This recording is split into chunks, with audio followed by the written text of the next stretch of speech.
vlogல ஒரு சூப்பரான இடத்துக்கு வந்து நான் கூட்டிகிட்டு போக போகிறேன். நான் வந்து இப்போ சொல்லல அந்த இடம் என்னென்னு, 2 நாளைக்கு அப்புறம் நீங்களே வந்து பாருங்கள். சூப்பரான இடம் உங்களுக்காக காத்துட்டே இருக்குது. ஏன்னா எல்லாருமே வந்து ட்ராவல் vlog வந்து நிறைய கேட்குறீங்க.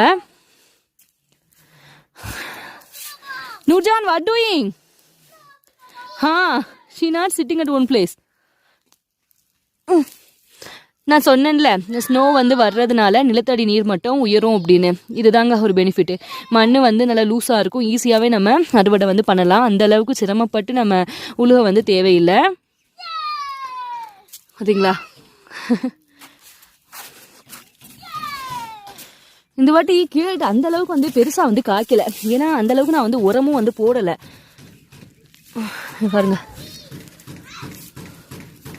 இது வந்து நாங்கள் பச்சையாகவே சாப்பிட்ருவோம். இதை வந்து குழம்பு இல்லை எதுவும் பிக்கல் எதுவும் பண்ண மாட்டேன், பச்சையாகவே சாப்பிட்றதுக்காக. எல்லா கேரட்டையும் பறிச்சிடலாம் அப்படின்னு தான் வந்தேன். ஆனால் பார்த்தோம் அப்படின்னா ரொம்ப